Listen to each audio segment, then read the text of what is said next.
तो साथियों, कैसे हैं आप सब? आशा करते कि अच्छे होंगे। और आज की जो क्लास में हम आपको बताने वाले हैं, समझाने वाले हैं बहुत ही बढ़िया, जो कि ऑब्जेक्टिव का सारा टर्म हम आपको बताएंगे कि एग्जाम में क्या क्या ऑब्जेक्टिव रहता है, किस तरह का आप ऑब्जेक्टिव पैटर्न आप बना सकते हो।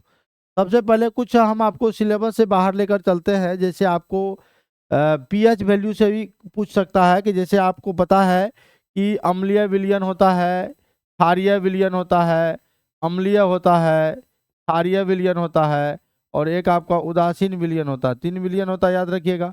और पीएच स्केल आप नाम सुने होंगे। पीएच स्केल क्या करता है? किसी विलयन की सांद्रता की माप करता है। तो जो किसी विलयन की सांद्रता की माप करता है उसी को पीएच स्केल कहते हैं। और पीएच स्केल में 0 से लेके इस तरह का एक लाइनिंग बना रहता है, उसमें 0 से लेके बीच में 7 रहता है और यहाँ 14, यानी 0 से लेके 14 तक उसमें परास रहता है, यानी गिनती रहता है। अगर पीएच मान 7 से कम आ गया तो 7 से कम आ गया यानी अम्लीय विलयन। 7 से कम आएगा तो 7 से कम वाला अम्लीय विलयन हो जाएगा। अगर पीएच मान 7 से ज्यादा होगा, क्षारीय होगा। 7 से अधिक वाला क्या हो जाएगा भाई मेरे? क्षारीय हो जाएगा। अगर 7 के बराबर रहा, 7 के बराबर रहा तो उदासीन हो जाएगा। 7 के बराबर होगा तो क्या बोलेंगे? उदासीन बोलेंगे। तो पीएच स्केल से भी ये भी क्वेश्चन आ सकता है। और उसके उसके एवज में ऊर्ध्वपातक पदार्थ से भी रिलेशन, मतलब क्वेश्चन आ सकता है कि ऊर्ध्वपातक पदार्थ। अभी हम बाहरी कड़ी को जोड़ रहे हैं कि जो आपके एग्जाम के पॉइंट ऑफ व्यू से इंपॉर्टेंट है। ऊर्ध्वपातक पदार्थ भी आपका पूछ सकता है। अब कहीं से कहीं इसलिए बता रहे हैं कि जो एग्जाम में आएगा उसी पर फोकस कर रहे हैं। जो एग्जाम में आएगा इस वीडियो में उसी पर फोकस कर रहे हैं, इधर उधर कोई बात हम लोग चर्चे नहीं करेंगे। ऊर्ध्वपातक पदार्थ के लिए हमने आपको एक ट्रिक बताया था बहुत पहले कि आया कपूर अम्रपाली को बीए कराने, याद आया? आया कपूर अम्रपाली को बीए कराने, याद रखना, बीए कराने। आया कपूर अम्रपाली को बीए कराने। आया से हो गया आयोडीन, याद रखना, आया से क्या हो गया भैया? आयोडीन। ठीक, कपूर से हो गया कपूर, यानी आप आयोडीन की बात करें तो आयोडीन होता है ऊर्ध्वपातक पदार्थ। अब किसी के मन में ये होगा कि सर आखिर ऊर्ध्वपातक पदार्थ कहते किसे हैं? आप बार बार ऊर्ध्वपातक पदार्थ कह रहे हो, लेकिन होता क्या है इसके बारे में तो बताओ। ये जो ऊर्ध्वपातक पदार्थ होता है ना सर जी, इसको ठोस अवस्था में पाया जाता है। अगर उसको गर्म करेंगे तो वो सीधे ठोस से कहाँ चला जाएगा? गैसीय अवस्था में हो जाएगा। इसीलिए उसको ऊर्ध्वपातक पदार्थ कहते हैं। तो आयोडीन हो गया, कपूर हो गया, अम्रपाली, समझ रहे हैं? अम्रपाली मतलब हुआ अमोनियम क्लोराइड। अम्रपाली मतलब क्या हो गया? Ammonium chloride. यहाँ से आपके क्वेश्चन रहेगा। बीए का मतलब होता है बेंजोइक एसिड। इस टाइप का भी क्वेश्चन पूछ सकता है, इनमें से कौन ऊर्ध्वपातक पदार्थ है? बेंजोइक अम्ल है। और खास बात यह है कि ऑब्जेक्टिव पैटर्न के लिए ये बहुत ही शानदार है, बहुत ही दमदार है, मजेदार है।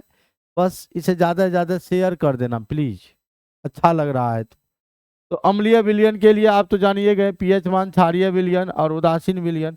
पीएच स्केल का जो है ना, पीएच स्केल का जो खोज अभी बताए थे, सोरेनसन नाम का वैज्ञानिक किया था। किसने किया था? सोरेनसन ने किया था, 1909 ईस्वी में किया था। उसके बाद जान लो, अगर कोई पूछ देगा पीएच वैल्यू, अगर मान लो नींबू का पीएच वैल्यू मान दो, पूछ दिया है नींबू का पीएच मान, तो 2.4 बोलना। क्योंकि देखो हम एगो इस पर वीडियो भी बनाए हैं, 2-4 नींबुआ लटकाएला चोटी में, है ना, गाना सुने होंगे। तो नींबू 2-4 यानी 2.4, समझ रहे हैं? तो जैसे खून का भी पूछ सकता है या आंसू का पूछ सकता है, तो उसका होता है 7.4। यानी कहते हैं ना, प्यार जब सच्चा होता है तो खून के आंसू रोते हैं। सच्चा मतलब 7.4। इस ट्रिक के माध्यम से भी आप याद कर सकते हो। अब आते हैं ऊर्ध्वपातक पदार्थ के बाद आपको पूछेगा कि भूपर पट्टी में, ध्यान दीजिएगा, भूपर पट्टी में सर्वाधिक मात्रा में, ऊपर पट्टी में जो हमारा सर्वाधिक मात्रा में पाए जाने वाला जो है, सर्वाधिक मात्रा में जो पाए जाने वाले, सर्वाधिक मात्रा में पाए जाने वाले कौन कौन तत्व है या धातु है, कौन कौन अधातु है, इनके बारे में हम लोग चर्चा करेंगे। करें क्या? तो एगो ट्रिक है, ट्रिक तो आप जानिए रहे हैं। कहते हैं ओ शिव, ओ शिव, आलू फेंकना, आलू फेंकना, ये ट्रिक है भैया। देखो ओ से हो गया, ओस हो गया ऑक्सीजन, चिप्स हो गया सिलिकॉन, आलू मने हो गया एल्युमिनियम, फे मतलब हो गया FeCANA। तो यहाँ से याद रखोगे सबसे अधिक जो यहाँ पर मिलता है हमको भूपर पट्टी में ऑक्सीजन मिलता है, उससे कम सिलिकॉन मिलता है, उससे भी कम एल्युमिनियम मिलता है। इस तरह का हमारा ये रहता। लेकिन भाई जानो कि ये जो आप देख रहे हो ना ऑक्सीजन को, ये ऑक्सीजन जो भैया अधातु है, नॉन मेटल है। सिलिकॉन जो देख रहे हो ना, ये उप धातु है यानी मेटल वाइड है। और यहाँ एल्युमिनियम से जो इधर देख रहे हो ये सब हमारा धातु है। तो यहाँ पर 3 तरह के क्वेश्चन आपको बनेंगे, 3 तरह के क्वेश्चन पक्का। 3 तरह के क्वेश्चन क्या बनेंगे कि भूपर पट्टी में सर्वाधिक मात्रा में पाए जाने वाले तत्व पूछेगा तो भी आप ऑक्सीजन मारोगे। भूपर पट्टी में सर्वाधिक मात्रा में पाए जाने वाले अधातु कहेगा तो भी आपको ऑक्सीजन टिक करना होगा।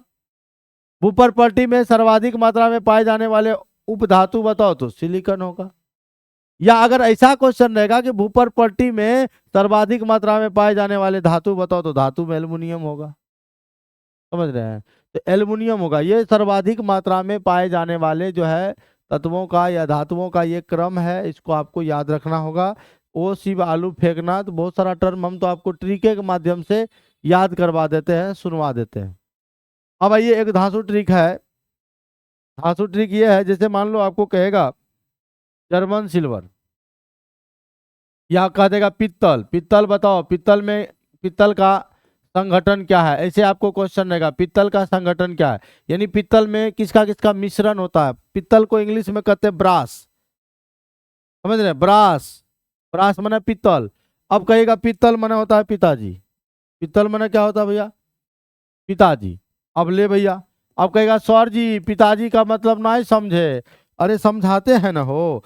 पी मतलब हो गया पित्तल, पी मतलब क्या हो गया? पित्तल। और ता मतलब हो गया तांबा, ध्यान देना। और जी मतलब हो गया जिंक। तो भैया इसका मतलब क्या हुआ? तांबा को Cu बोलते हैं, जिंक को Zn बोलते हैं। तो कॉपर और जिंक के मिश्रण को ही हम लोग क्या कहते हैं? पित्तल। यानी पित्तल में कॉपर और जिंक का मिश्रण होता है। अगर आपको कोई कह देगा जर्मन सिल्वर में, सर जी बताइए, एग्जाम में आ जाए कि जर्मन सिल्वर में, तो याद होगा सुभाष चंद्र बोस को नेताजी कहते थे। याद आया? सुभाष चंद्र बोस को क्या कहते थे? नेताजी। और वो जर्मनी गए थे, है ना? तो नेताजी जो है, याद रखिए नेताजी को भेजेंगे जर्मनी और आराम से वहां से सिल्वर लाएंगे। समझ रहे हैं? हम लोग तो जाने में हम लोग को कष्ट होगा, परेशानी होगा, इसलिए आप जाने होंगे सुभाष चंद्र बोस जो है उनको नेताजी की उपाधि मिली थी और वो जर्मनी गए थे कौन सी लाने? सिल्वर लाने के लिए गए थे। मतलब देखो ने मतलब समझ जाओ निकेल है, ता मतलब तांबा है यानी Cu, और जी मतलब जिंक है यानी निकेल तांबा जिंक के मिश्रण में कोई हम लोग जर्मन सिल्वर कहते हैं। क्या बोलते हैं? जर्मन सिल्वर कहते हैं। तो ऐसा भी क्वेश्चन आपके एग्जाम में आ सकते हैं, ऐसा भी क्वेश्चन आ सकते हैं। ठीक है, ऐसा भी क्वेश्चन आ सकते हैं।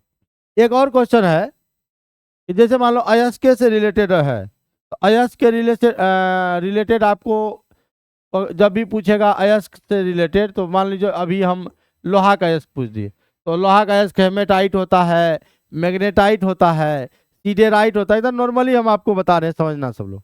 हेमेटाइट होता है, मैग्नेटाइट होता है, सीडेराइट होता है, आयरन पायराइट होता है। Hematite, magnetite, siderite, iron pyrite.